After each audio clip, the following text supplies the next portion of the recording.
Do. And we are live. I will give a little bit of moment for some of our guests to get in here and join us. Let them We file are in. joined. I'm so happy to have my co-host with me today. We have Harut back with us as usual, which is always a good thing. And we got Brandon who is able to come back in and surprise us and join us. So, It, when how are you doing, Brandon? as soon as people think I'm gone, that is when I will be back. We just had a lot of success, like in the last couple years. I mean, not years, but like weeks, in terms of some of the local actions that we've been doing. The Trestle Tree Tenants Association campaign that I've been working on this month. They're now in touch with the government, and that case is now being pushed upstairs, and we feel very positive about it without spoiling anything. Um, my DSA chapter got into a fight with some Twitch streamer, some racist Twitch guy, and it worked out really well for us. The guy got his account deleted off Twitter. I consider that a W. And when you feel like you need to celebrate, this is the place to come. Definitely. And I had a little tiny little bit of off time from my job. I was like, let me slide in here, hit up Marcus, and see what we got going on for the week. So hello. Hey, I'm glad you joined. Here we're free flowing. You can say whatever you feel like saying, and so glad to have you. Harut, how's your week been going? It's been pretty good. Still, for the most part, looking forward. But I'm starting with a campaign in Upper Manhattan, and I'm going to be doing a lot of. I'm going to help with the policy platform and help to create it. It's not the first campaign I've done it for, but when I do it, I make it like it is the most left as it can possibly be, and it's going to be very, very left. Who If I have to is say, who's your you have a candidate? yes. So it's for New York City Council. And actually, I should probably do a full plug for anyone who Yeah, is come on, Brandon. Yeah, listen, if you want to get into that, let's do it. Because yeah. now, So yeah, the candidate, her name is Stacy Lynch. She's done a lot of work already working within the New York City system. And you know how the bureaucracy is there. It's just like it's a mess. So I think that, when you have that kind of knowledge of that bureaucratic mess, you're going to want to come at it from a political standpoint and say, okay, well, I have this knowledge. How do we fix it? And, I think she's already a progressively minded person. So, she's someone who's going to be willing to listen to the people and listen to people who are already working at the grassroots. So, anyone who lives in Harlem or Upper Manhattan, Stacey Lynch, vote for her, city council. In fact, if in New York, politics is about to change completely because Bill de Blasio is going to be out. We have all these people running for mayor. For some reason, what's his name? Dude that ran this year for president, Asian guy. What was his name? Andrew Yang. He's decided to run now too. I don't understand why. For some reason, okay, I get running for president, you get all that publicity or whatever, but New York City politics is a mess. I want to, yeah, literally we covered it on our show, and we thought, well, um, it can be good maybe for some sort of organizing efforts there, but I know y'all already have even just among the progressive wing of the party or of the movement or however you want to phrase it, we've already got a couple of people who are in that lane that y'all are choosing between now, right? Like Morales is somebody who y'all talking about, and I'm sure there's a couple of other people that are running for mayor already that are okay. Yeah, Diane is her name, Diana Morales. Yeah. So, there are already people that are being backed by DSA, like her, and I feel like him coming into the race, it just feels like a vanity project to me, to be honest. I don't know if you got a look. I got a little bit of a look at his platform, and it was just a lot of dog whistle, a lot of like covertly racist stuff that I didn't really care for, and I feel like if you aren't even careful enough to check to make sure your platform works for everybody and doesn't exclude people and try to make us a little bit more like white friendly, you know, like that's like the bare minimum you can do. And if you can't even do that for one race, how do we expect you to do that with a city government? Like, how do you expect us to trust you in our city government when it's already like a little bit of a mess already, you know? Has Yang ever lived or run a business in New York State? I think he's lived in the city for a while, but Okay. don't quote me on that. In terms of running a business, I know that he was running a nonprofit before he ran for president. But I don't know. I think Basically, does he feel like it, like when people are talking about him for mayor, does he have the perception of being a New Yorker, and how much does that matter? well, from what I've heard, now this might not be true, is the fact that, you know, he was already like testing the waters to see, you know, how well he was doing. And from the early polls that I've seen, he has the name recognition. So as Yeah, of right people know now, who he is. yeah, but that's the thing though, like that's not gonna last forever. Like if people know who you are, but at the same time they don't trust you, they're not gonna vote for you, you know? Yeah. Like I feel like there are more people who definitely have more of a history in New York City and New York State politics that, you know, will be able like the race right now is just everything is so like early right now. So you can't really tell what's going on just from like, you know, what's going on in like right now. Can I ask you one more Manhattan politics question? Uh, I can answer it, yeah. the district attorney's race is extremely crowded. Who are the people that you like for district attorney?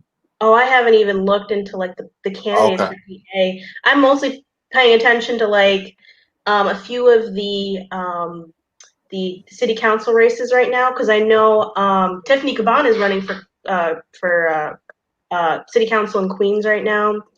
I'm kind of checking out because Stacey's race is also pretty. There's a lot of people running for her seat or that seat right now. So that's really what I've been looking into. Listen. Ask me that next week. I'll do my research and I'll get back to you. Okay. Word. If there are any names that I recognize, we'll talk. All right. Right. I was wondering, how do you think the UBI thing would affect his candidacy? I mean, I know that granted the name recognition only goes so far, but would that threaten because he's kind of the first person to introduce the whole UBI concept on the on the larger stage?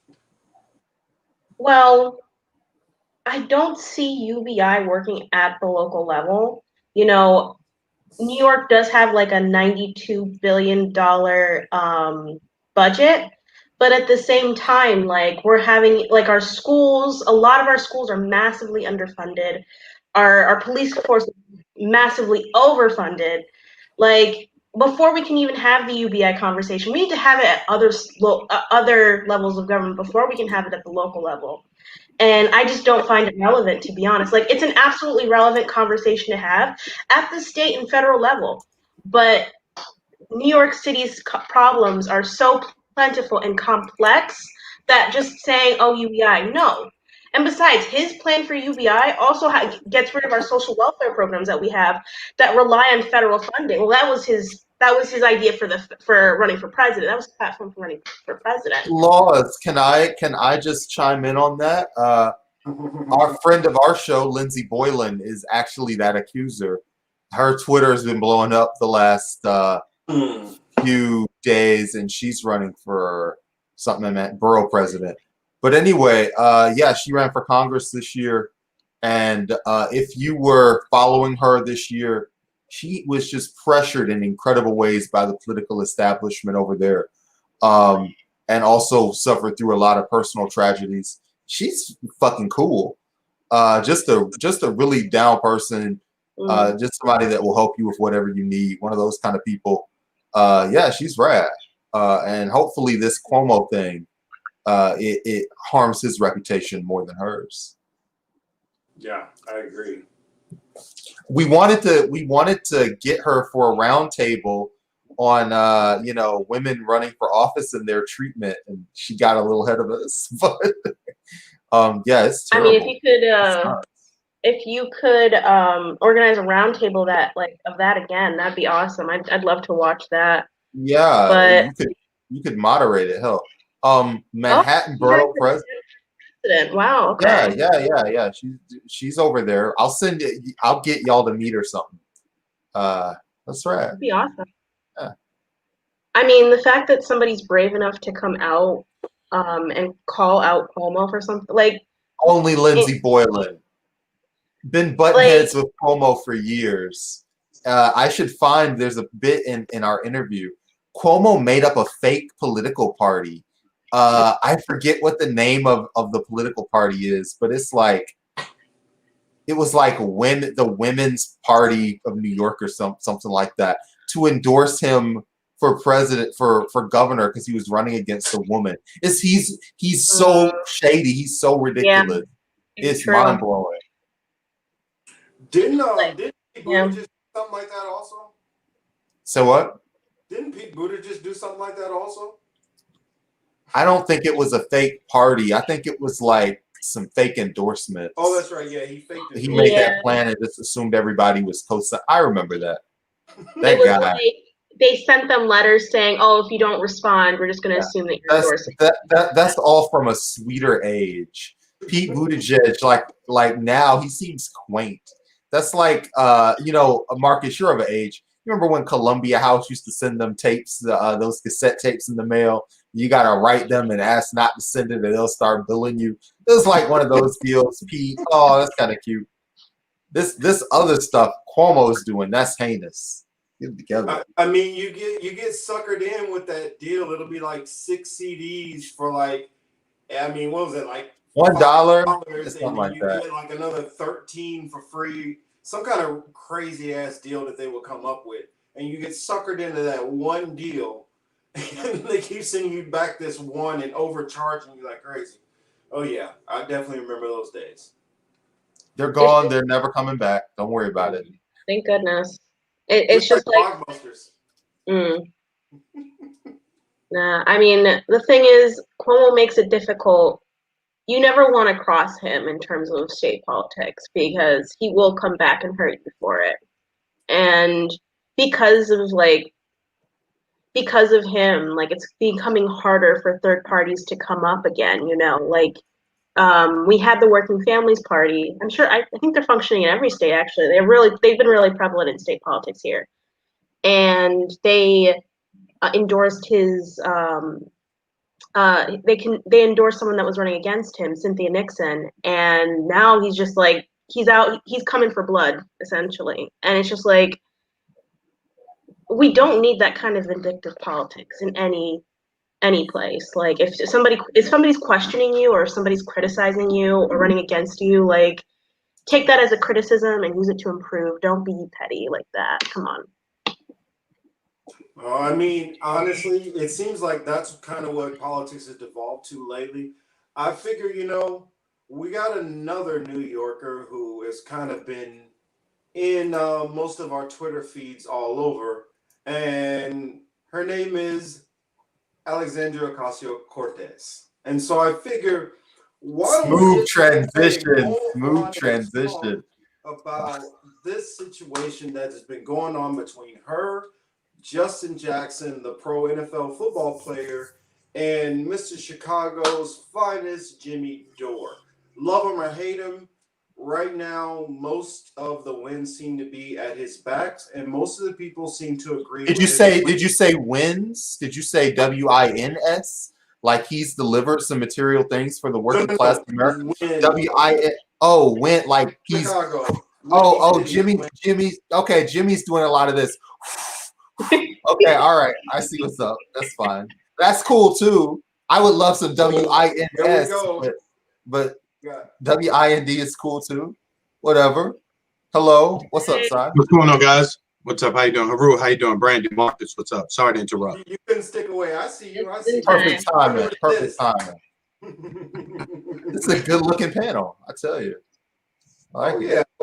I think it's going to get a little bit more interesting to hear some of these perspectives because we shared on our show the other day, me and Chris, the whole back and forth.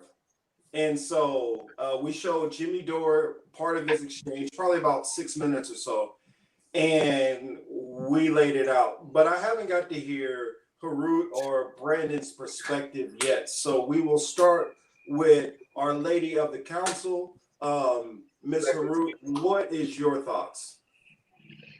It's complicated because I am not in the position of being an elected official. So I'm going to say it from there that I have to like give some benefit of the doubt, you know.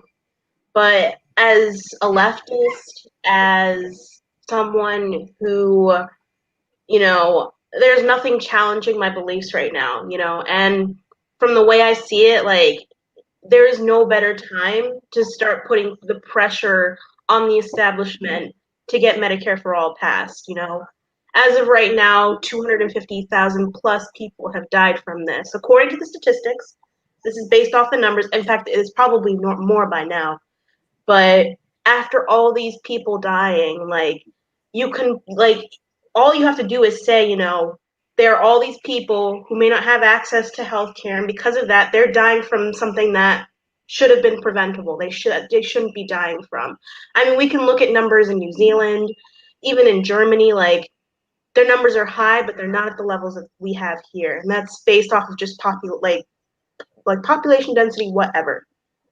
So I don't know. I kind of want to like have this conversation and talk with you guys and like, because it is a complex thing. Because you know, I get, you know, having to be at that level, being an elected official at the federal level. You have to make friends to get laws passed. But sometimes you got to put the fire under their asses. Like, let's be honest. You know, like, so I don't know. I'm not happy with this. I feel like if I were at that level, I'd say, you know, I don't care for friends. You're not my friend. I don't care. I want this. Everyone else wants this. Like, what are the statistics? Like 75% of Americans want Medicare for all. It's probably higher than that. So why hasn't it been done yet? Why isn't the pressure being put on these people to do that? Listen, we gotta all of this whole argument. It all really revolves around that P word, which is pressure. And I think at the core of this whole thing that's going on the internet, I don't think that the Twitterati understand what actual pressure is. I think that the content creator world does not understand what pressure is because they experience pressure in a different way than a person with power experiences pressure. So, Marcus, if you and me, if we are just here as a panel and we just start tripping on this panel and we just make something up, we're tripping. And the entire internet is like yelling at us, like, wow, this sucks. This is terrible opinions that y'all have. That's pressure to us just because we're content creators. We are in the audience gathering business. And you know, people yell at you, your audience goes down, your numbers go down. You're like a TV show. You're like a show, like literally at risk of being canceled. But look, Neera Tanden did nothing but get destroyed on Twitter for years, and her goal, which is to get a better job, is being accomplished.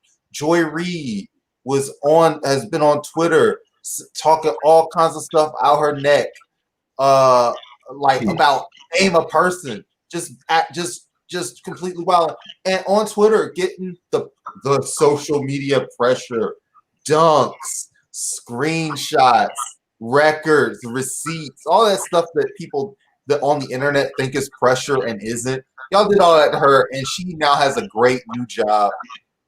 They said mission complete, good job. Let's give you some more dough. That was like 6 months after Bernie Sanders dropped out. So y'all being the Jimmy Dore world, it's like we can get a document showing who stands where on Medicare. Listen, receipt, like y'all, that's Daily Show thinking. Like, oh, we've got a tape and the tape says this. First of all, politicians make stuff up depending on what polls say. So if the polling changes, they'll be like, turns out I didn't support it because AOC is an anti-Semite, but I support it now. Like, they'll just make something up. Like, like the idea of like a vote on the floor being embarrassing. First of all, anybody, they're going to do the math and they're going to figure out which districts are the most vulnerable to popular demand for Medicare for all. Who might run into a real primary challenge? those people are going to vote yes on the bill. It doesn't necessarily mean that they'll support it when it actually comes to the floor and is serious.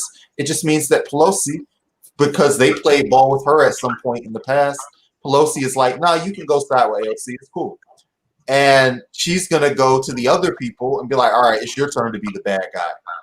And you're going to have that same thing in the Senate in a few months. Even if, Ossoff and Warnock win, which is uphill battle down here in Georgia, where I'm at. But even if you got both of them, then it's going to be like, oh, it's Manchin's turn to be the bad guy. It's Sinema's turn to be bad. Like, there will be just a rotating cast of 4 or 5 people that'll bat down whatever's important. And you want AOC to, like, have to go and eat by herself at lunch or whatever, or lose out on some of these committees just for, like, receipts. It's not high school. Come on. Yeah. Like, I'll sit and eat at lunch, like, by myself, like, Sanders. The committee assignments are the actual power, though. Yeah. And so if somebody says, hey, I'm going to, like, materially strip you of power versus, and the win is, like, it embarrasses some people in the House for Democrats. That's not money raised. That's not volunteers raised. That's not. Jimmy Dore is a content creator and needed some new content. And the thing that we need, like, as a movement, and I said this while we're on a show, is not necessarily more content, especially not from our people who are making laws. We need to be spending some time in raising money, recruiting candidates, doing, make a list in terms of that electoral world. Or if you want to be more ambitious, doing political education, doing mutual aid, doing, union or tenant organizing, all this other stuff that's outside of it. But whatever you're doing, like, receipts and content are not the thing that I think that we need right now. I don't know. That's all I got. Chris, I'll let you respond.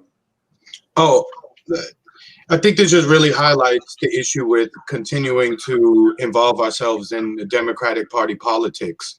Like we all know, that's where movements and good ideas and the like go to die, or they go to get debated to death until we get tired of it, and then we move on to something else, right? So if you're upset with Jimmy Dore for his request or his demands, I get it. If you're upset with AOC for her not replying to him and replying to the football player, I get that too. Yeah. But like I told you before, Marcus, AOC is not that powerful. I know the people online tend to think that she's got, I know they think she's very powerful, but in terms of how we actually gauge power or how those in DC gauge power, she really has no juice if we really sit and think about it. She's the number one fundraiser right now in the House delegate. So, like, she's not no juice. Like, how much juice does, like, Donovan Mitchell have in the league? Hey, that youngest got some juice. But it doesn't necessarily mean that they're running the show yet. It just means, oh, that youngest got some juice. Well, correct. Like, she's on the come up, right? But it seems to me her constituency is probably comprised of people like us, regular people, probably contributing a few bucks here and there, right? Which is legitimate. Her opposition are, their funds is endless. Like the Schumers and Pelosi's of the world. Their power is significant. But I would like to see people like AOC, instead of even challenging the Democrats, their leadership, along with the rest of us too, is move away from the Democrats. We can even, you can start to build your own parties and things. And I know people say, oh, that's going to take forever, blah, blah, blah. But you've been fighting the Democrats forever, and they've only been getting worse over the last 50 or 60 years, as we've seen. I don't think that's a debatable point. I mean, I completely agree with that. I guess the only thing that I would kind of add, and I think the reason why AOC gets so much shit, to say, say it plainly, is because she ran and she gave people a certain perspective and image that she was going to go in, not lay down at all, that she was going to tear the house down. And once she got in there, she was never going to bend, never going to back down. And all you had to do is get her and more people like her in there, and we would see an immediate change. But you know what? You know what? Granted, I get it. It's politics. You play the game a little bit, but because people are more desperate right now than they have been in recent years, I feel people took that a lot more seriously and expected a whole lot. They actually expected something in return this time, whereas previous years they didn't really, hold the politicians accountable. And now I think it's just a changing of the times where they're saying, no, you're not going to say that you're going to do all this stuff and then not do it. Listen, if she goes into Nancy Pelosi's office and she's like, I watched Legally Blonde, then I watched Jimmy Dore, and I found out this maneuver, and it's time for us to vote. Listen, Pelosi's going to say, we don't believe you. You need more people. How many people are in the Freedom Caucus right now? It's 37. I just looked it up on Wikipedia. That's like the most extreme right-wing faction in the House has 37 members. So they don't get their way all the time, but No. just numerically they have more sway over what that party does. When Tim Ryan or that guy gets in there, Boehner, that's a real headache. They're a real threat to the speakership because it's 30 of them. Like, you guys are on Twitter and you're posting all day, and you've got like 6 people that are kind of ideologically with you, and like 4 that are kind of sympathetic-ish. So in terms of like forcing this vote, are there people who are softer yeses that don't want to be put on the spot, and you're alienating them for something that you may need in the future? Like we don't know what the head count is politically for some of these things. And what I would say is, and by the way, if somebody wants to say I just want a head count for Medicare for all, I would say look at the DNC. Like, literally look at the appointees. Like, you're going to have to be organizing against, pick someone, the administration, the speaker, the Senate majority, like there, because you don't have a numerical power structure anywhere. And you don't need to force a floor vote on Medicare to know that as a fact. Like, you should just know that by reading the news and looking who's getting appointed. I mean, we could go back to the Obamacare argument in that, just even the public option, a lot of those same members were there, and even with the public option, they wasn't on board for it. So, like you said, you could call that. But dog, we're further away now with Biden, with this Senate that's got 48 Democrats and a House majority. When Obama first got in, he had 60 and couldn't pass stuff, and had people just going, oh, I don't want to do. So just the political situation is completely different. I mean, I understand what you're saying, but at the same time, considering Medicare for All's popularity, considering that we're in a pandemic where so many people have already died, at least get them on record saying no, so that when it's time for them to get reelected, we can challenge them on that, like that. I feel like that's the bare minimum. I think that's okay. Like, it's not a bad thing, but like, also they're sending out a stimulus package without a stimulus check in it. Like, you don't need pinpoint GPS to know what the terrain is in Washington right now. Like, you've lived through 2020. They didn't give us no money. Pelosi held up the stimulus package because she didn't want to be seen as giving Trump a W. Like, what's it like right now? It's messed up. And you can even if you just go on Twitter, how many people are vocally in elected office are vocally talking about these issues? I'm just wondering, that's our number one issue in the country right now. I'm wondering how long is it going to be before people start getting ticked off enough to the point where they actually start shutting things down on their own. I'm talking about people organizing and stuff. And I just look at it like this.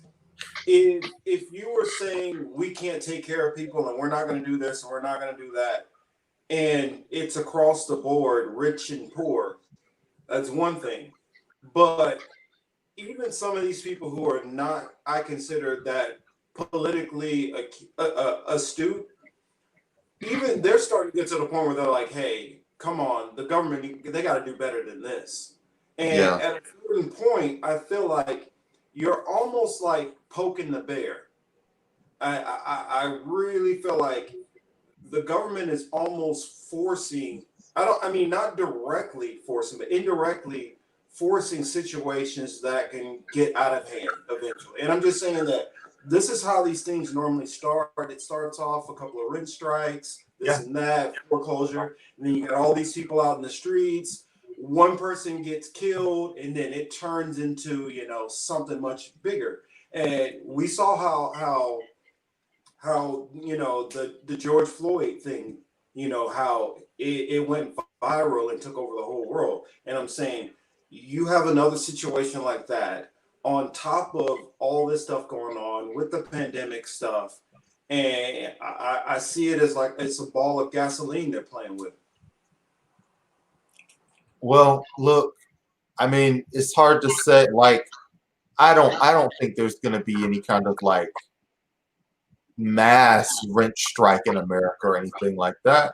But I do think there's chance for more incidents, and I do think that as people feel like they have less that they can do, that there will just be more mass actions. There will be more marches. There will be more protests.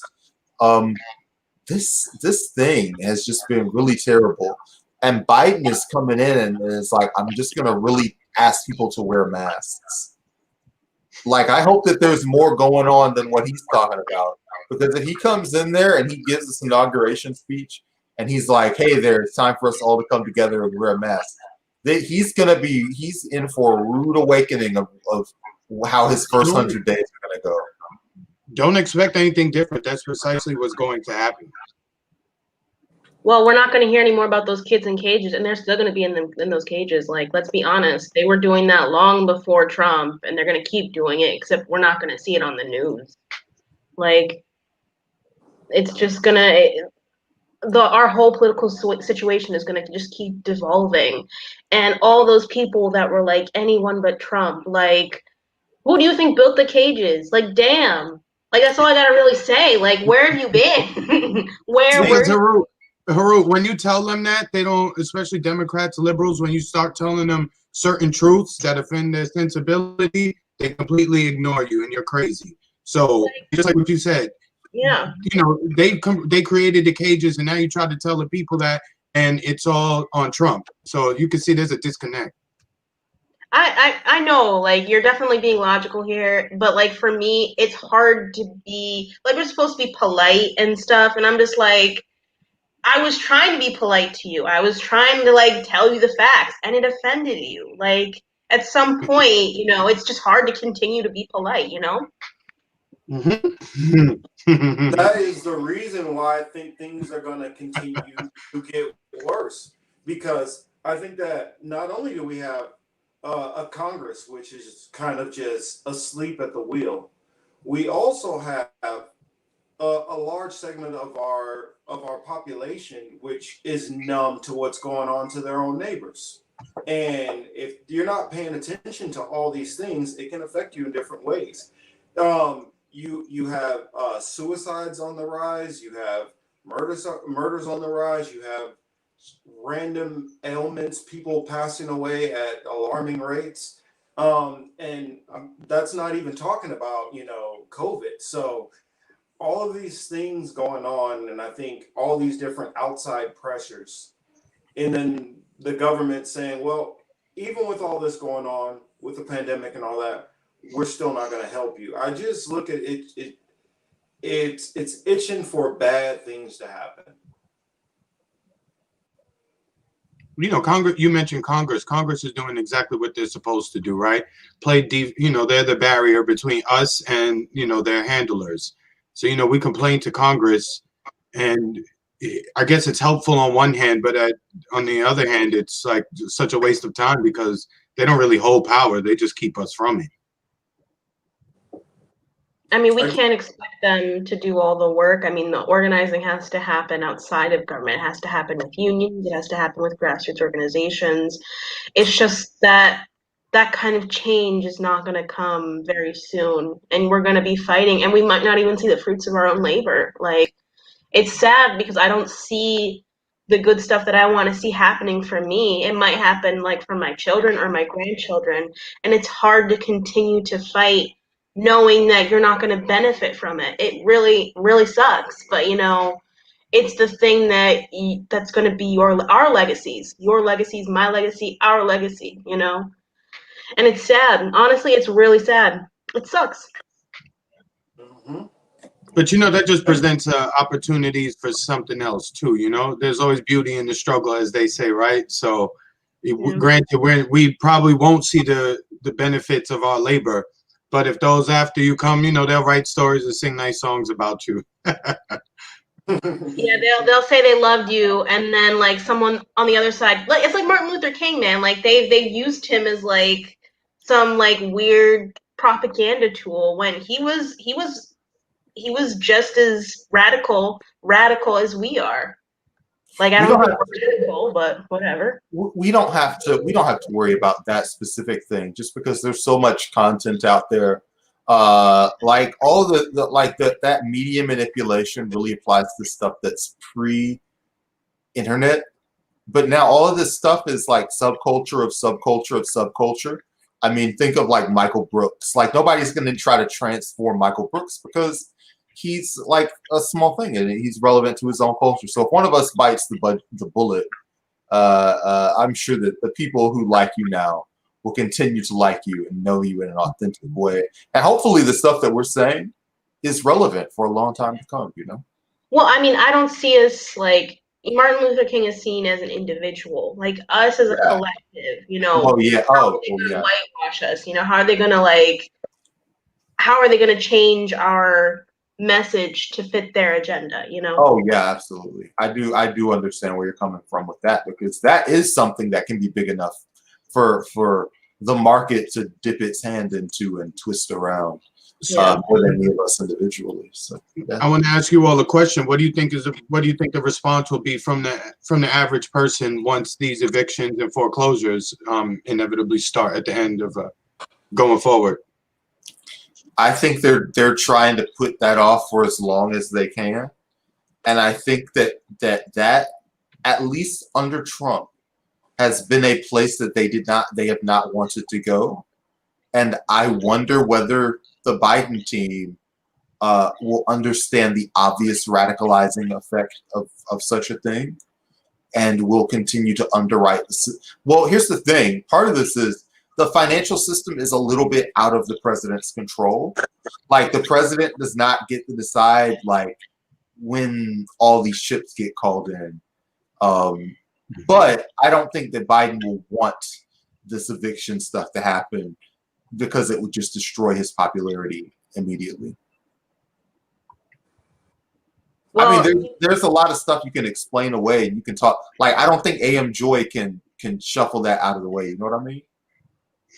Well, I mean, I mean, go ahead, Marcus. I'll say my thing after. No, I was just gonna say I think they'll try. I mean, I look at Biden as if you look at the people he's put in his cabinet already, and you look at his interests, Biden is going to do some kind of package which benefits, those corporations, some way, somehow. And it's going to give a bare minimum to the people. So expect whatever it to be to not be enough. And it's still going to hurt his credibility. The thing is, he has a media that's going to cheerlead and cover and do everything to tell everybody that, no, this shit sandwich really is a nice, wonderful turkey sandwich. I'm telling you, when Kamala gets in, I'm telling you, then all the racist, misogynist shit is gonna tick up. Every criticism, I've been telling you, just be prepared for it. It's coming. I think that if that turns out to be the case, Marcus, Biden will have vastly overestimated his own popularity, and I think that there is. He's gonna leave. Yeah, I also think that the Time Warner Corporation is vastly overestimating Kamala Harris's popularity, because she ran for she just ran for president, and not only did not do well, did not look good either. No, not at all. But you got to remember, did you see that, or did you hear that leaked audio from Biden?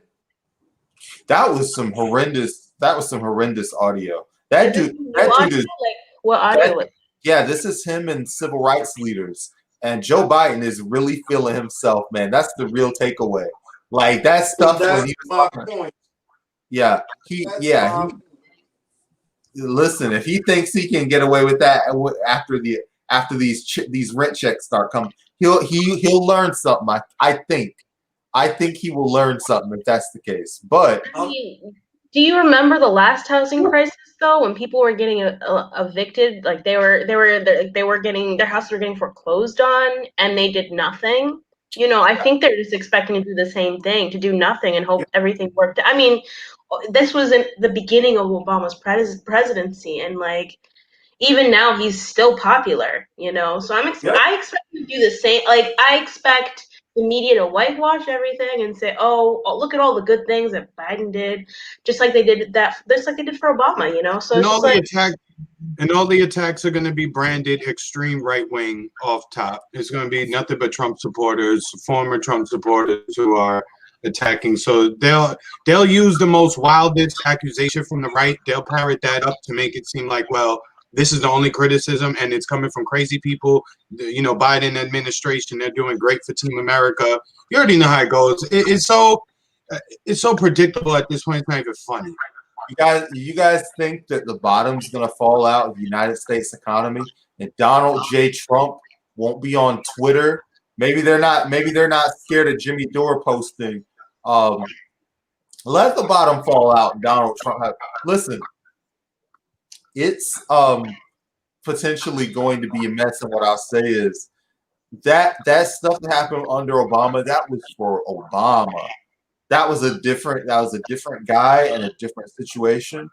And again, if Biden thinks he can talk to America in either the fake kumbaya, let's get along kind of thing he did all fall, or he thinks he can do like the Charlemagne, you ain't black, I'm blacker than thou, because I got like a pat on the back from Jim Clinton. If that becomes an attitude backstage in Biden world, they're gonna I think they're gonna have some hard lessons. Let me ask you, I don't know who attended that meeting, but weren't there black people at that meeting with Biden when he started talking on greed? Yeah. And did any of them come out and say anything? Nah. All right, exactly. So you already know who they are. Yeah. That's how you know he's still going to. That's how you know he's going to keep that thinking, because nobody ever tells him and corrects him and gets in his face. Now, granted, they'll get fired and they'll get blacklisted from every job in the Beltway, but he'll at least have something to think about. Not even when he goes on these media interviews does anybody actually even really push back on what he's saying. They just try to redirect their question in a different way. Biden has a certain arrogance that he really believes he could just do whatever. And he thinks he can be just like Obama was. Yeah. Yeah. First of all, yeah, a lot of people like jumped on grenades for Obama that they are not going to be jumping on for Biden. And that is just like a fact. And yeah, he does have this thing where he tries to, I prefer it, honestly, to like the Hillary Clinton model of always being pandered to and feeling like you're being insulted. Like Biden treats you like you're an adult, but he also treats you like you're a loser that has no leverage. So he's just like, yeah, here's the thing, buddy. I'm gonna do what I want. If you don't like you're not gonna vote for Trump. You know what's up. So I appreciate that. I'd rather have somebody that knows what the score is. I don't have to dance around and write editorials back and forth. Whereas, like, if we had this exact administration and Elizabeth Warren had been president, we would have had to sit here and argue back and forth with people. It would have been so exhausting. So I'm glad that we don't have to do all that. I'm glad we don't have to bother with all that. I mean, that's now that Trump's not around. Yeah. Yeah, I mean, now that Trump's not around. But the funny thing about it, I guess, I don't know if it's haha funny or scary funny, but you're gonna have Trump sitting off on the sidelines, laughing and mocking them the whole time while all of it is going crappy. Well, I mean, we'll see how relevant Trump remains, you know, in media and things. I think the person that we need to start watching is Tom Cotton, because apparently he's preparing for a run in 2024, and Harold, he's got. have you watched Tom Cotton on video? I try not to. I'll just get angry. Honestly, I avoid all of them, to be honest with you. I'm worried. The only Trump that I'm worried about right now is actual Trump, because if he's alive in 4 years, they will wheel him out, and he'll be like, I'm back, one more ride, one more time. They thought I was gonna be a dictator. They said I was with the Russians. All that was bullshit. I'm coming back, and I'm gonna clean the swamp. I'm gonna drain the swamp once and for all. And he'll have something like black people won't be allowed to vote. Woohoo! And people will be in love with that. That's the thing. I feel like the only reason he won in 2016 was because everyone thought Hillary was going to win. So because they thought she was going to win, they didn't come out to vote for her, you know? Whereas now they know if you put Trump in the right place at the right time, he will win. The Democratic establishment has learned their lesson as to not be lazy with Donald Trump. But they're immediately going to be lazy with a new person, because that's the Democrats. They're just so, yeah. But another did you guys see that story? When they got short memories. What Did story? you guys see that story about the Iowa Democratic Party and the cheating in the primaries earlier this year? Did you see that? So again, this 2 cycles in a row. Okay, we see who got cheated. We know what time it is, and the logical thing for me is to say, well, they probably did this to some extent in the general, and that's somehow crazy to think about. You know what I'm saying? This organization is rife for freaking cheating. You know what I'm saying? It's just wild to think that they didn't just install Biden just like they installed him as a Democratic nominee. Like, to me, it just seems it's all theater. So I keep saying it. I mean, It's because those dead people voted. There we go. Yeah. There we go. Coin tosses, like, to determine a district, really? Coin tosses in Iowa, like, for real. And I mean, I wish I still had that video, or I wish I remember which video I did, but I did one with the coin flip in there. Where you remember the guy where he does the coin flip and he's like, before he figures out how to put the coin down. Oh, anybody who hasn't seen it, it's I've seen that video. You're right. I have seen that video. Yeah, incredible. the guy in, like, the suit and tie, that guy was like, that was like clean cut and stuff. I think I've seen that video. Yeah. Mm-hmm. Horrible. That's what we're dealing with across the board, and that happened in 2016 also. But like, how do we? You're right, but the question I want answered is how do we gain independence from them? Because you have like 1 or 2 people who are independent. This is at the national level alone, and the federal government. We Y'all have remember Avant? Y'all remember Avant, the R&B singer? Mm-hmm. Separate is what we gotta do. You know what I'm saying? You gotta get away from them. I mean, it's easier said than done, though. Yeah, like, you gotta. Listen. I'm saying no matter what road you take, whether you're going to fight with the Democrats and try to reform them from the inside or build something on your own outside, it's going to require a lot of work and a lot of heavy lifting. So I guess you just have to choose which work you want to do. I think the Democrats are too corrupt because you get into the party, it's the leadership. It's all at the top. That's, you know, you can look at AOC. She's got a following. She's hugely popular. But in terms of legislative agenda items, like she's at the, you know, she has to listen to the Pelosi's of the House and, you know, the hierarchy. Numbers are the numbers. Men lie, women lie. Numbers don't lie.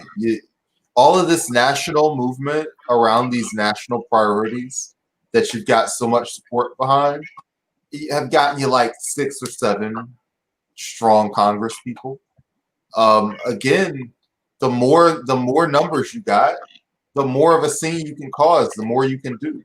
So there's just got to be a lot of work done on that end of things. And also you got to remember that the whole issue of Congress right now is it's an extremely right-wing institution. So what you're doing if you're there as a minority in an extremely right-wing institution is you're voting to pass stuff that's bad anyway. And it's just like you're there by default, or you're voting against something that's bad in its passing because you're a minority, right? Like the military budget, like ICE, like all the stuff that just floats through our federal budget every year. And like AOC can stand on some train tracks or whatever, but it doesn't make a difference. So because you're in that position, you just can't, there's just a limit on what constructive you can do unless you have enough numbers to push one way or another. I mean, my question really is like, let's say we do the work, we do the organizing, we get more people into Congress, and then AOC somehow becomes like speaker or president or whatever. What kind of leader is she going to be after being in that system for so long? Having to compromise, having to like push certain issues aside, it's just, I wonder what the system, like, do you change the system or does the system change you? Listen, forget about, engage to all this in the way and the degree to which you are comfortable. Keep your own sanity. And if you need a political project to get yourself involved with, look at your city council, look at your county commission, because that's stuff where you making a few phone calls actually can make a difference. Look at literally any social organization in your town that is fighting for a cause that you identify with. Find like 3 or 4 hours to get to that organization during your week, just because you will be part of being able to spread these kind of messages more efficiently. You'll be able to spread awareness more efficiently. You'll be able to help fundraise for causes and candidates more efficiently, so that local officials can stand up for the fights that are happening in your town, because there's probably some like police defund bill that's happening in your city and not going anywhere, while you're on Twitter obsessed with Nancy Pelosi, who you can't do anything to because you're across the country from her. And those votes happen in her district, which is a district that's perfectly represented by her. It's a bunch of yuppies. They're not like working class people in her district. No. They probably all spend tons of money on ice cream too. Pelosi is the representative for like ideological reasons. Like those people probably don't share your political needs and interests.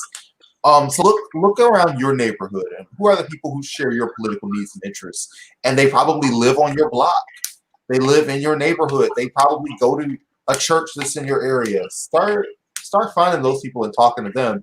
And what are they doing on a local level to exercise some power? And look for an opportunity to get on that, because that's a fight that actually is relevant to you. And you can have some real wins in, not wins like Chicago, not just podcasting. We need some content, but like actual material victories that are good for people, especially because it's holiday season, and at the very least during this season you can call somebody and like make sure that they're all right. Even if you're not doing some kind of political organizing, go call your relatives. Don't stress out about Pelosi too much this time of year, man, because we assuming you're watching this and you're from our cultural experience, just for a fact, we get through these things, man. We always do. And maybe it's not all of us individually, and all of us have heartache in our past, but like collectively, we do get through it, and we will continue to. Amen. Definitely. I mean, I definitely agree with that. I have one thought though, which I would like to push out there, and this is kind of a theory that I've always had politically. And so I guess since I know I'm never going to run for anything, I will put this out to Me those neither. and who might want to take this tactic. Or I guess you don't even have to run to do this. I've always believed in direct action, and what I mean by direct action is instead of trying to focus on building a whole new organization or trying to figure out which organization you can go to, instead try to unite behind whatever principle that you want to go for. Just pick that one principle. We don't need to start when you start adding and adding and adding, you make a whole platform of 10 different things, gets complicated. But if you focus on that one specific issue, you can start trying to get signatures and all these things that actually get it on local ballots, state ballots. And if you have enough juice and influence, you can start, contacting people in other states so you can get it up in all of these different states. And say, for instance, if you have enough influence where you're able to get a bill for whatever it is, I'll let you all make it up in your head. But whatever bill that is, if you're able to get that, say, 9 groups where they're able to at least get it on the ballot, and say it does good in half of the states, now it gets that issue, higher in the consciousness of, definitely the media is going to have to pay attention, but the politicians will also. And it can also bring awareness to that topic which you want to get. It might not win in your area, but it could win in other areas, and it can start, that trend. So I think that think about whatever issue it is, take the time to research it, get together with people who might understand legally how to help make it happen, figure out the funding, because you're going to get drilled with all those questions. Yeah. But if you can get it all laid out into something where it's simple, because how Republicans normally kick the left's ass on everything is the left is always so wonky and trying to explain everything out. And We're trying to please every single group. You're trying to worry about everybody's feelings on shit socially, and it's like the real thing is economics. You know what I'm saying? Well, it's just that it's not simple. With the Republicans, they'll take a simple message, and it can be the worst, horrible bill ever, but they frame it in a way where it makes it almost hard to go against it. It'll be like the Saving Kids from Wild Rhinos Act, and it can be really going out to go kill rhinos. Yeah, but it's just the naming, because a lot of people don't look past the titles. So if you're able to actually get together a solid bill or legislation or a plan you want to go for, and think of it as marketing, market your idea, sell your idea. Some ideas and some slogans we come up with sound good at the time, and they sound good amongst different peer groups. But once you shop that outside of your micro communities, whether you're a communist, socialist, democrats, once it start getting outside of those lanes, now you're starting to explain more and more and more and more. So if you can simplify it to people who they're not on that same political acumen to understand exactly what you're talking about, then you can grow your numbers of support. That's just my theory. Right now we've got, and what's so frustrating is we've got numbers of support for this policy. Just in terms of, when you talk to people, what do they support? We know for a fact this policy to support is that our political system is not responsive because we have not organized that political support into political willpower. So we've got to just encourage people when they hear these things, opportunities to get organized, so that people are not just, because the people that are against Medicare for All, they are supporting shooting that down with their money. So people have got to do the same thing, and there's got to be a lot of individual work that goes into it, and that's something that we're just gonna have to do over the next 5 years, 10 years. There's no easy way out through it aside from getting people to put their time into these kind of reforms. And I think it's possible. But also find your neighbors and get them involved in something that's going on locally, because again, those are situations where you really can win. In fact, like this Trestle Tree Tenants Association campaign that we were doing, like I said, we literally we have won that campaign. We've met the demands of those tenants, and there's still work to do. And they've got a few other demands as well, but like the big one we've accomplished. So find something local and start talking to your neighbors about it. That's the way to do it. That's the way to go. What do you see economically that this administration is going to do that will be different than their predecessors? I mean, I hope that it's better than our vision for it. I hope they have some common sense. I hope that when this thing goes through, that they are not blinded by the sudden push for austerity that will be in the media, and that they will like give people some money, and really it needs to be backdated. But let's not even get into that. Let's not even. Is that money going to now be tied to the vaccine? That's a whole different. I don't think it will. I don't think it should be, just because it should be going to everybody. And the vaccine should have its own rollout strategy that's not related to money. Like, shouldn't medical need be driving who gets the vaccine and in what order? Not like who is most needing of, or who's most likely to decide they need $1,200. Especially because all of us know a couple of old black people that won't take it.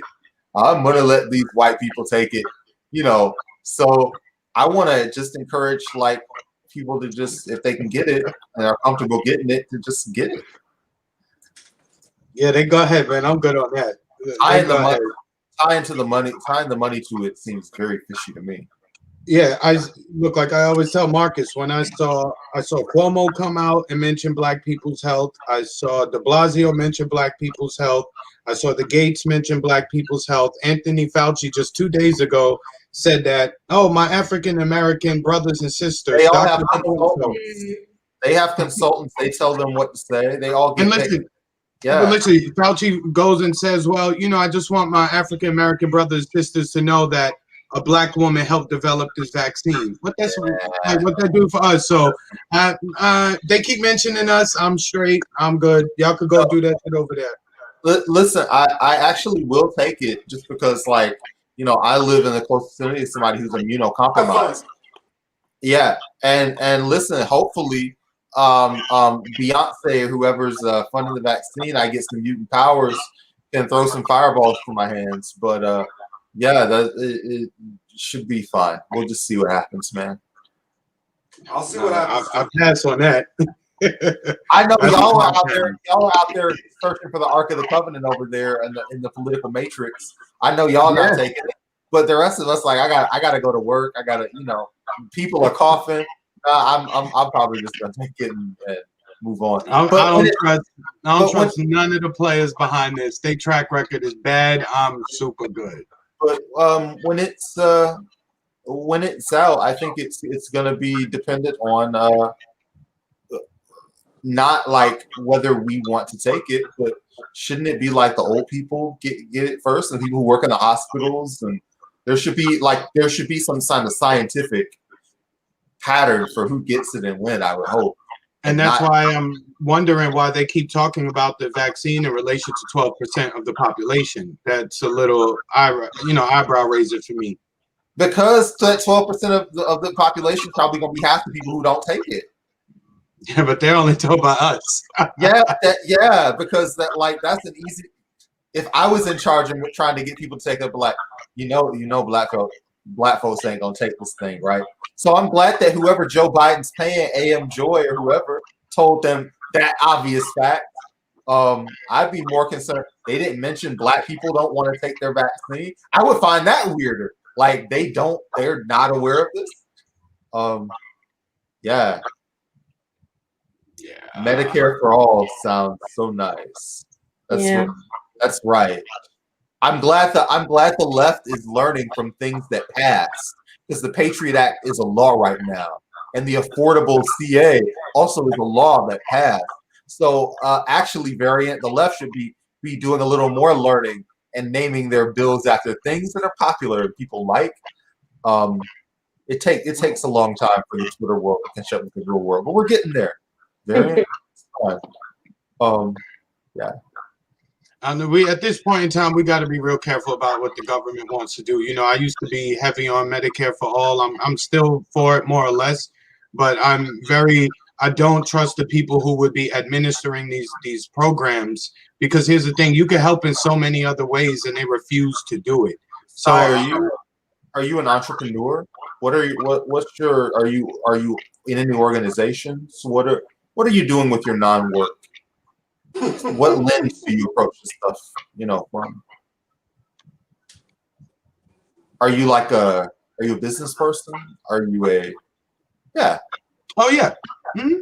What's your personal background? I'm in the legal field. Oh, okay.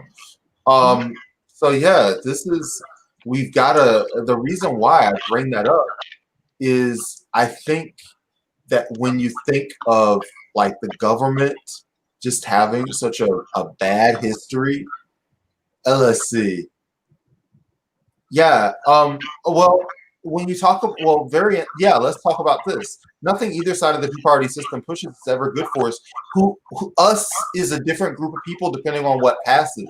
Like if you're an us that was at the extremely low end of the income spectrum, like you were literally unemployed, you probably did get some coverage from the ACA. I know people who their material situation was improved by that bill. For most people who were like, if you were working poor, the ACA probably did not help you that much. But yeah. I know a lot of people who were destitute who were helped by the ACA. So what comes out of like any of these processes, it just depends on who and what comes through. I don't think Medicare for all is at that level of popularity yet, though. I think for any kind of Medicare for all, like national healthcare system to work, like we have to call out our past and we have to be like, okay, well, what was the government doing in the Black community, in the brown community, like back in like the 1940s, they were experimenting on Black people. That's why they don't want to get vaccines, and I think that with that conversation, you also have to have the conversation on reparations and what that's going to look like, because I don't know, we have to just look at the past and say, like, no one's apologized for that yet, right? Like, we haven't heard anything about that.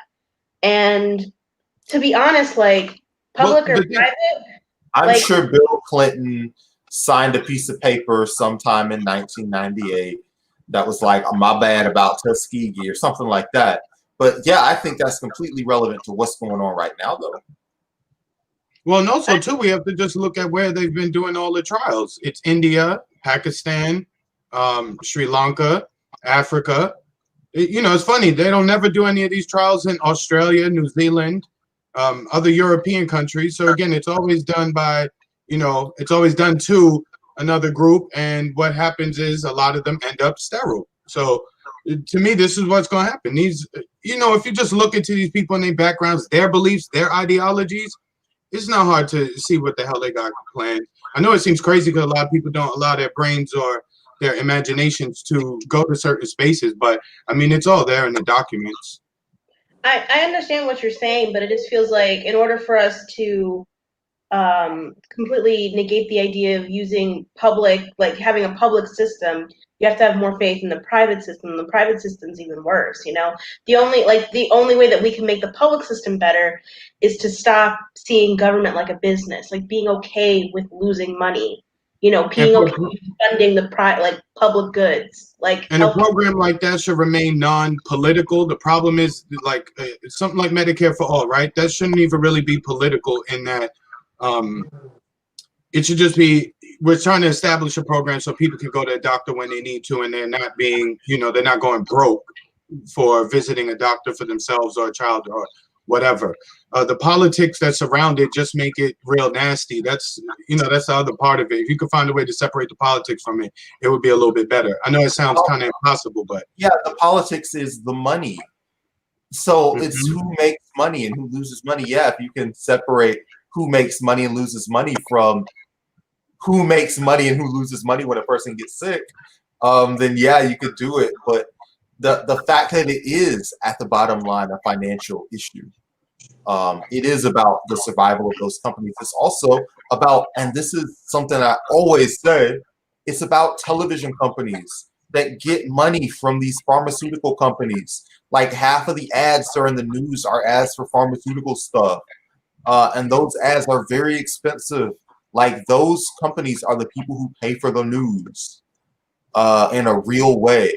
So that is one of the reasons why that is such an uphill climb, because you are literally fighting against the bottom line of the news. How can we point how poorly the government has treated Black Americans, yet even now, yet trust them with your health? I'm not necessarily trusting the government. I'm trusting the pharmaceutical industry. And this is the pharmaceutical industry that according to just all research that has tested this thing with an incredible level of thoroughness that we have not seen with regular things. And I think that these people are businesses. Brandon, from who though? Who's telling you that these things, when they say it's 95 efficacy rate, who's telling you that? Academia. And what I will say is, I don't think that any of these companies care enough about your like specific project. Whatever you think is encoded in the stars, a project to enslave people via microchip or sterilize them, or whatever you think is in the vaccine, I don't think is as important as the money that you make from selling the vaccine and it This working. ain't even about money, dog. It's not Okay. about money. See, this is what I'm saying. This is what we run into. It's like people refuse to look at stuff, and it's like when you say it's 95%, it's studied, whatever. Who told you it's 95% efficacy rate? Was there peer review? Are you saying that it's not peer reviewed, or are you saying I'm telling you it's not. When they did Very- the peer review, and how long was this process? 3 months, 90 days, 60, 75 days? variant in life? We've all got to choose who to trust. You are a YouTube commenter with an emoji face. So I definitely trust the financial motives of AstraZeneca more than like I trust an emoji on YouTube. Well, I'm being hypothetical, Variant. If you want to, Variant, like instead of trying to reach for something between the lines and what I'm saying, Variant, state your position directly instead of asking like open-ended questions that you think are going to frame me in one light or another. Yeah. Actually, instead of, don't use the passive voice, just say with your chest your actual opinion on the subject. I mean, going back, they were talking about, What happened? They told y'all needed the Gardasil vaccine too, right? What happened with that? Dude, They I said don't they even had know. to get girls HPV, right? What happened with that? I'm sure that you've watched the relevant YouTube documentaries on that subject, but I haven't. You don't have to read the document. You don't have to watch YouTube. You see, that's what I'm saying. You could be dismissive if you want, player, but I'm saying these are documents, kids, not just YouTube videos, my man. And then the ignorance that people have regarding this subject is why they're gonna be screwed up in the long run. But it's all good. Just like you could believe the lies if you want to, coming from the same people who've been lying to us all this time. But that's all you, player. Right ahead. You don't trust the pharmaceutical company, like I'm saying, based on what grounds? Where? You guys, do you take aspirin?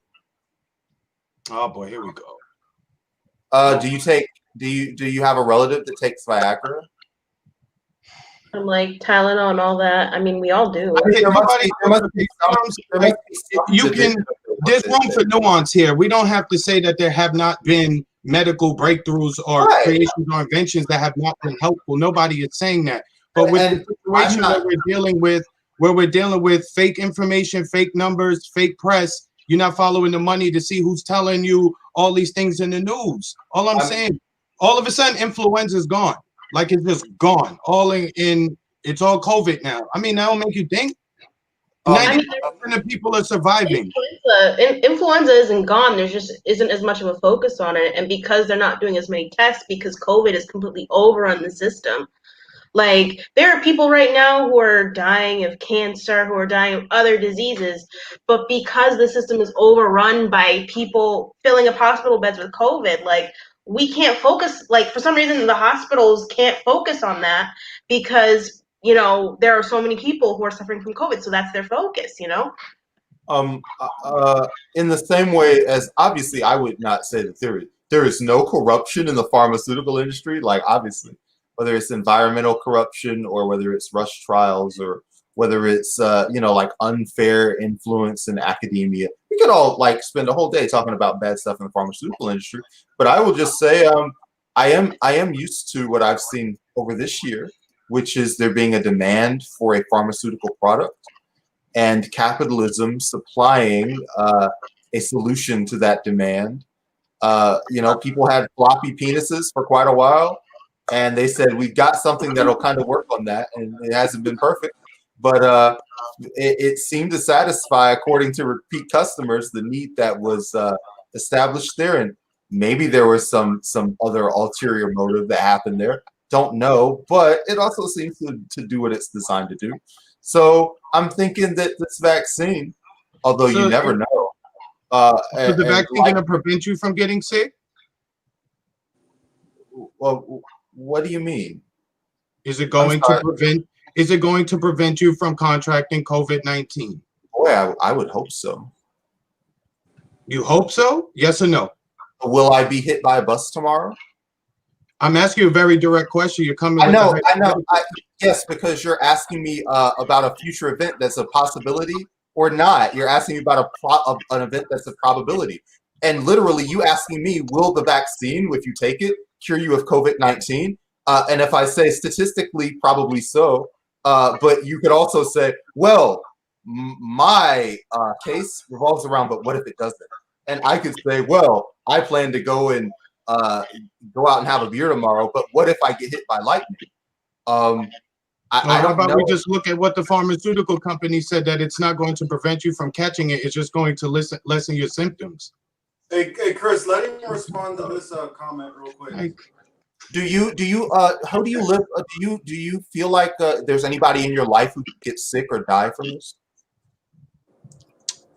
Not more than a regular virus, no. You don't like have any parents that you live around, anybody that could possibly be infected? Oh yeah, my brother had it. A bunch of people in my family supposedly had it. So have you talked to them? Of course. Have they supposedly had it, or have they had it? Since we're talking about weird non-yes or no answers, did they supposedly have it, or did they have it? Well, they took a test and it came. They took a test. Okay. The test they gave them said they was positive, right? Okay, I'm just saying that if we're gonna cross frustrations about that, but anyway. But when they describe their symptoms, do they trigger an emotional response in you? Do you feel bad? No, they said they were sick, just like anything else. They were sick. I just think that generally, I just think generally when people think about their health situation and the people that are around them that could get an infectious disease, they generally think like maybe in more detail than they got sick, and maybe that drives them to take risks that they again, should be stopped. Again, if we're talking about the test, we can go to what people are telling us, or we can look at what the inventor of the test said. He was very clear about what his invention was designed to do, and how it's being used currently is not how it was designed for. So again, we can listen to other people. We can go right to the source. I happen to go to the source. If you think that's crazy, so be it. But that's why I'm like, the information exists to show like this shit is a show. Well, for a larger agenda. Well, what's really cool is like we'll definitely in the near future be able to look back and see, you know, what happened and who was damaged and who was hurt. And we'll all be able to go and say, hey, I was right, and I was right for this reason, or I was wrong, and I was wrong for this reason. Let's look at opioid abuse. Again, pushed by the pharmaceutical industry. They all torn up in the middle of the country, all over the place behind these drugs. Like, to think that they're gonna do something to protect people or to make people not get sick. Okay, their whole goal is to make you sick or either dependent upon their treatments. All right. Well, I mean, it's one of the reasons why we need to we can't trust the public systems completely. Yes, of course, because we know what happened in the past, but at least things that are owned publicly are democratically controlled. Whereas with things like pharmaceutical companies, private hospitals, those we don't have as much of a say as to how those are run. Again, it's the same people who were prosecuting the whole HIV/AIDS issues from the 80s.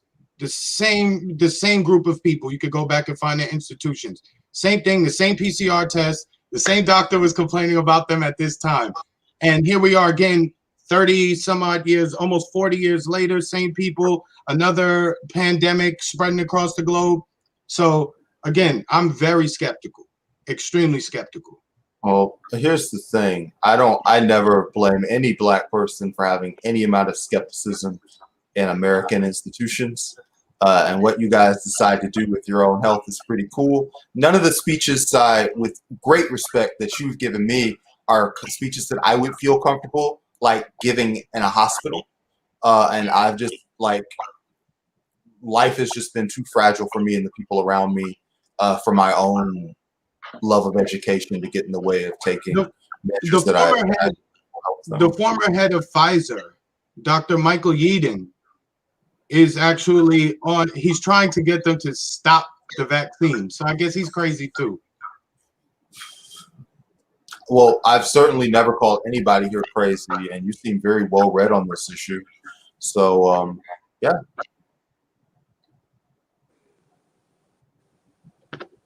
Variant, I don't think anything that you've got to change your emoji for an avatar before we can have adult conversations. Oh, because it's an emoji? I don't understand that. Just because the text, the actual text here has been in bad faith. Stuff like you trust the pharmaceutical industry. No one mentioned a chip, did they? I've seen just a lot of hedging and certainly Variant, if you want to speak person to person on this show, but will I indulge with your text and your appeal to adulthood at this stage after you've been following me around and asking bad faith questions for the past 5 minutes? Variant, no, I actually will not be having a debate on your opinion on Variant, you haven't not used facts. That hasn't been the technique that you've used to be deceptive. What you've done is ask leading questions like, name something I said that isn't factual, that implied that I said you were a liar when I did not. Variant, you have spoken consistently in bad faith, and that is a fact. And since you're a commenter here, and Sai can say whatever he feels like because he's a guest here and a panelist, but Variant, because you have just asked this string of questions, which is great for a YouTube documentary, and maybe you can have one. But in terms of having an adult conversation, which you now, after being ignored or not feeling like you're getting the amount of attention, now you want to play adult conversation. Listen, if you are an African American person, you can number one, swap out your emoji, then DM Marcus, and you can be on the show and you can talk. You can hit me up and you can share your concerns about the vaccine industry. But short of that, you got to chill. I don't know what to tell you. We can. I'm always down for debates. We can always get it on the debate. So, hey. But there's not. There's also not a lot of room to debate. I would not argue somebody's skepticism in the pharmaceutical industry. You didn't hear me tell Sai, "Oh, I love the pharmaceutical industry, and you should trust it." I'd be damn crazy as hell to be on God's internet saying that kind of shit. But however, oh good Lord, yeah, Variant. It is internet YouTube tradition to declare victory in a conversation when somebody is bored of talking to you. And I wish you luck with that. And Marcus, I wish you luck trolling me by even putting that up there. Various it's emojis for the touchdown dance on you. You better get in here, get the last word. You leave Variant alone. Good Lord. Listen. But let me, I'm done. I'm done.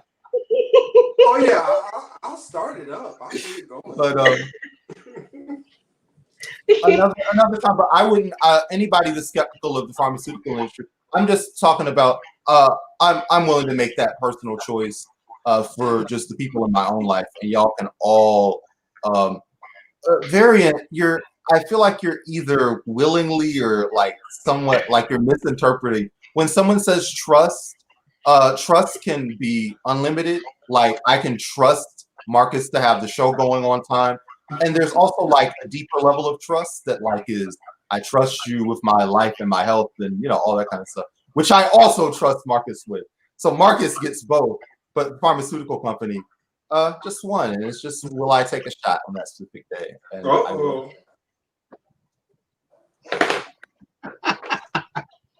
Variant, I've given you all that you're gonna get right here, though. Like if you genuinely feel like you've made good points today, then congratulations. Like I will not take your joy from you. And again, it's like what I referred to.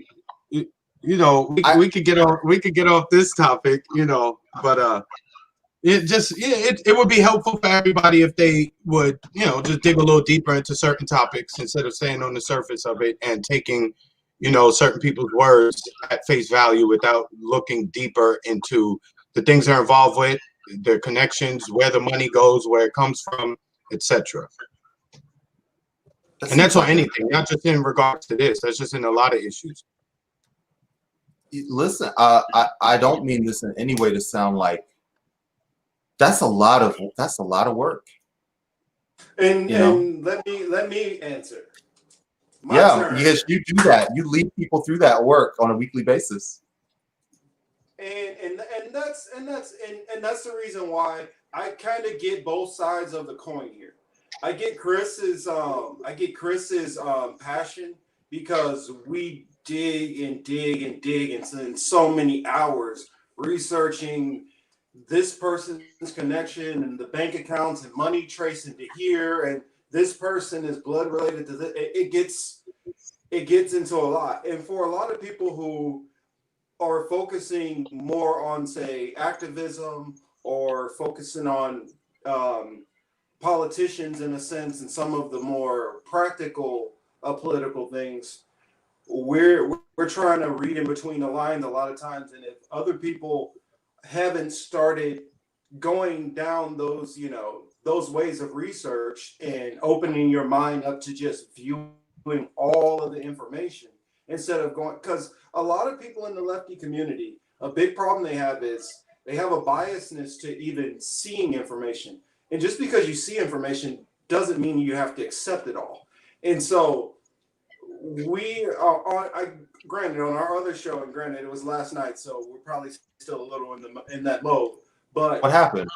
On that show, we touch into we dig deeper into the weeds on a lot of that stuff where some people haven't even thought about looking into some of these topics or even questioning some of these things. So we're a little bit more on the skeptical.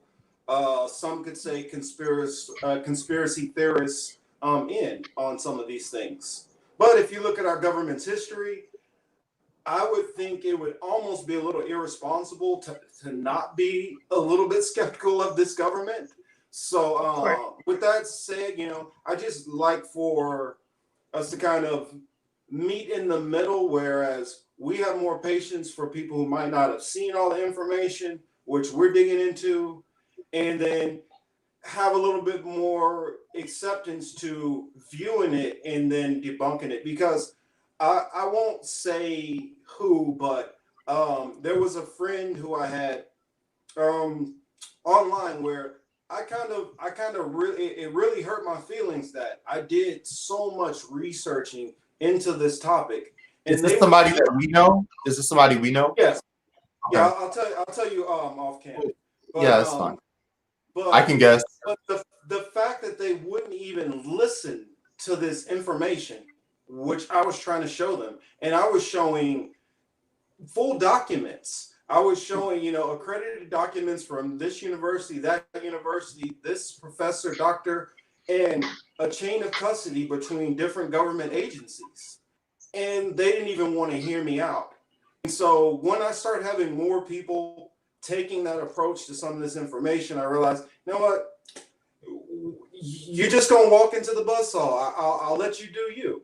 If you don't want to hear a person who's being 100% genuine in researching and vetting this information that most people would never want to waste their time on, and still think that I have some kind of ulterior motive to, just smear these random people, then I can't force people to, I can't force people to even to accept the information, let alone even look at it. So I can't, get too upset. It is what it is. So, that said, that's all we can kind of do in those scenarios.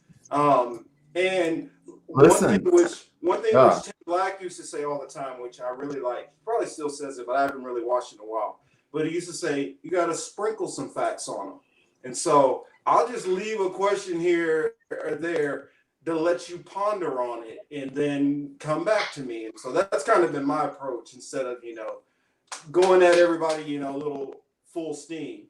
yeah, and listen, my feeling on it is nobody has to do anything. Like that, anybody that's frustrated or upset with either this Pelosi who sucks, or Fauci who sucks, or who's this FBI guy that we all, Comey who also sucks, Mueller who sucks, like this entire center left, center right bipartisan coalition that ties in this entire show, the bipartisan blob.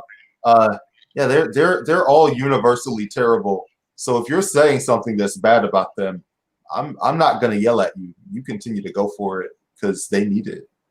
Now, see, what I found my best approach is for content creators and people like I've been on panels with. I kind of take a different approach than I do to the whole audience because I don't know everybody who's tuning in, and I don't expect for them to completely have that same trust with me. So I try to be very careful in what information I decide to put it out so that I can have enough, information to back up my claim. So if it sounds a little crazy, you got to say all this stuff is crazy, which I present at the same time. Whereas if I just say something and I'm not backing up all these things, you get the back and forth kind of, well, I don't want to hear you.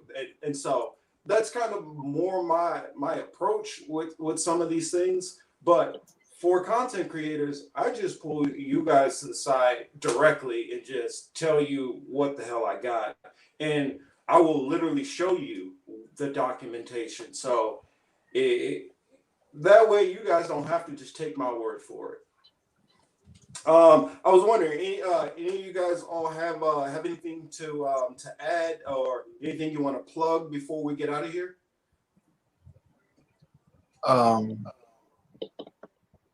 Yeah, I do communications for a video game. It's called The Promised Land. It's a small little PC game. You can actually play it in your browser if you get the alpha. They've made like a city in this little game, and they're trying to raise some money so they can build like the rest of the other cities. And it's multiplayer. It's co-op. You can play it with your friends. It's a nice little game. And if you go to was that Game Fools?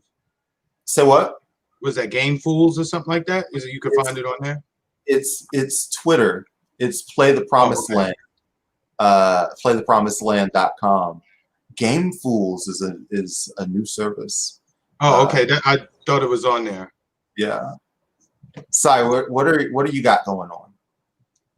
Not much, man. Just the usual. I'll be trying to take care of my homeless people down here. I live in the city, so I'm always outside trying to take care of them, make sure they straight. One of my coworkers, her partner works for an organization that was providing lunches to school.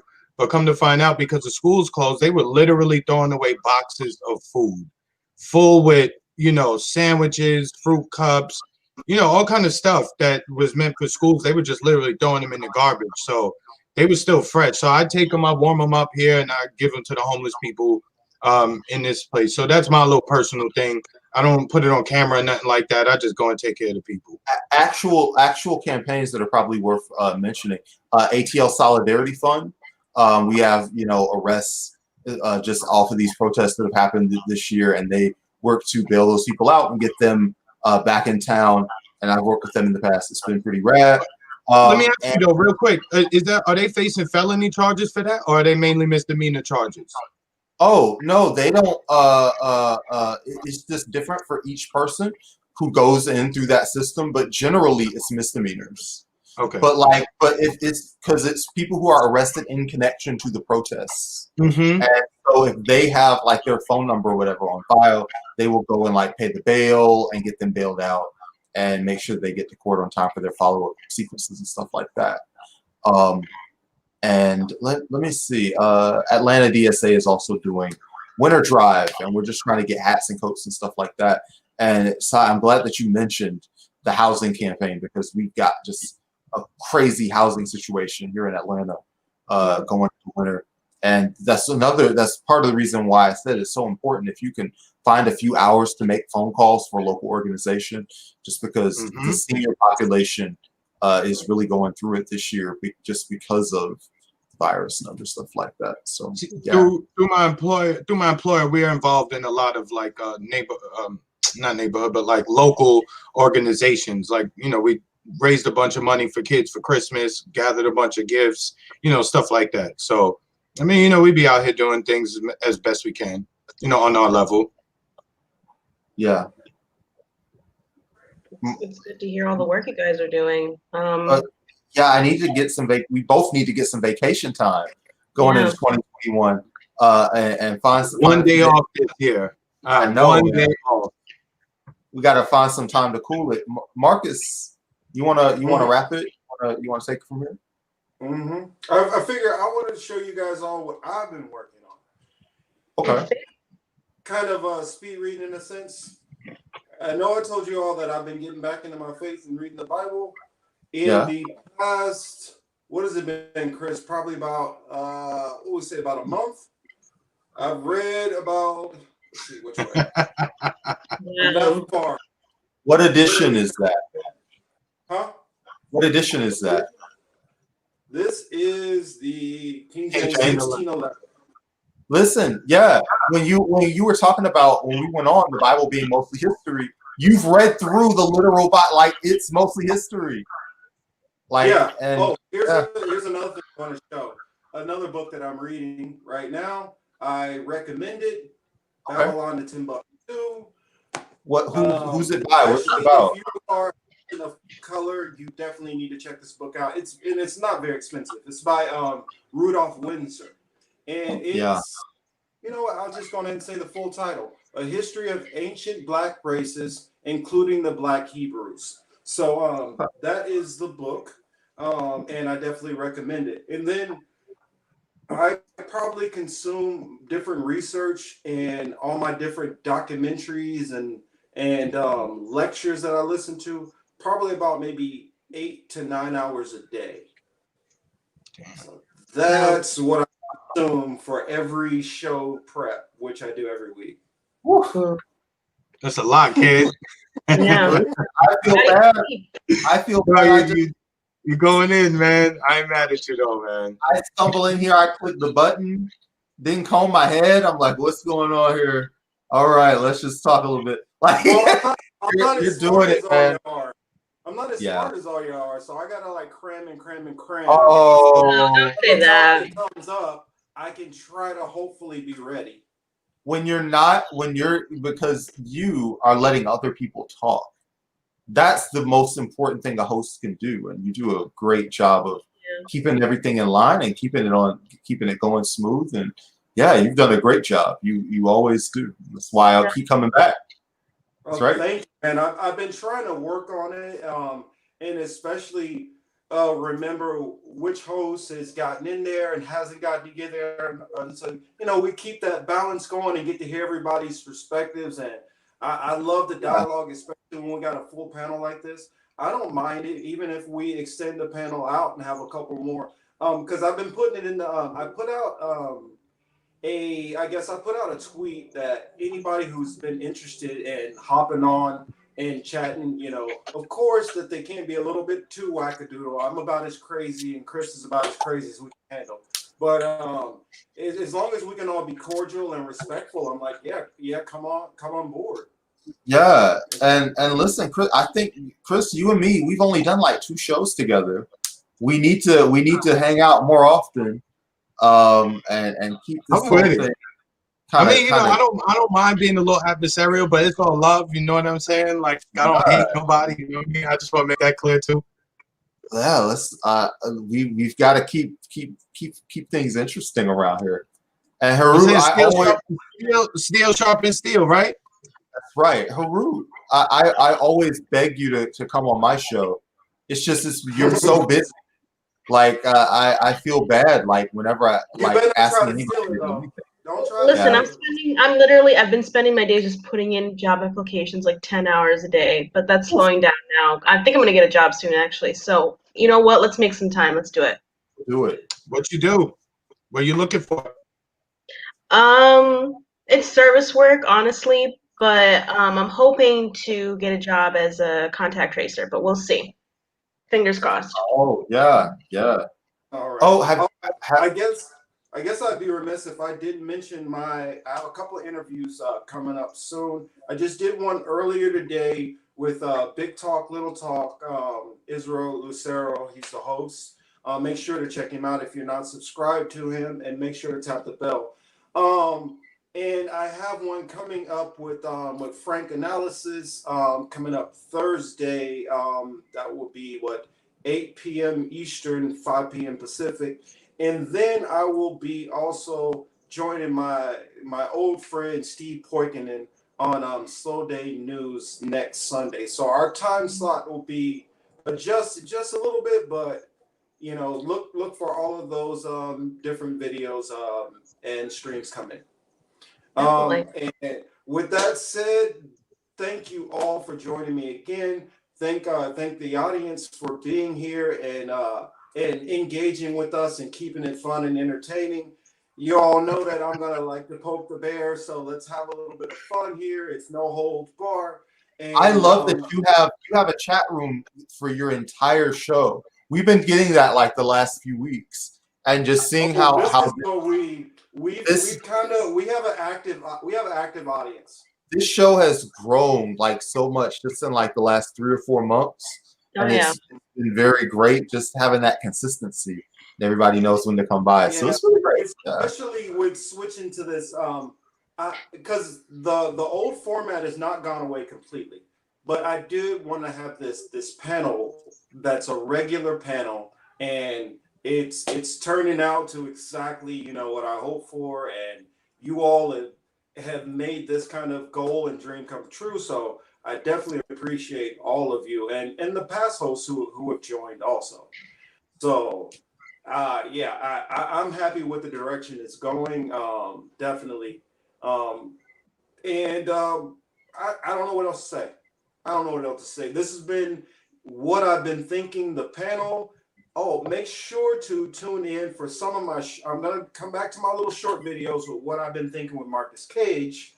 All right. My mother has been on me about putting out shorter content, so I will compress some videos. And I am looking for somebody who is good with tech, so they can rip some of our little segments out and make them into shorter videos. If any of you have that ability or know people who have that ability, then what'd you just say? What'd you just say? Just clip out like the best stuff from longer streams. And you should tell me. I'm not trying to bury you with doing that too, Chris. You already got enough. No, you should tell me, man. You know I make time.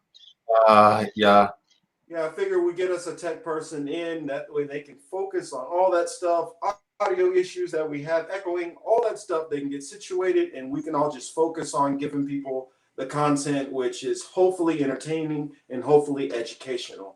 That said, you all have a great weekend. Hopefully you have all right, guys. Have a good one. And appreciate it. Have a good one. Thank you for joining us. Bye. Bye.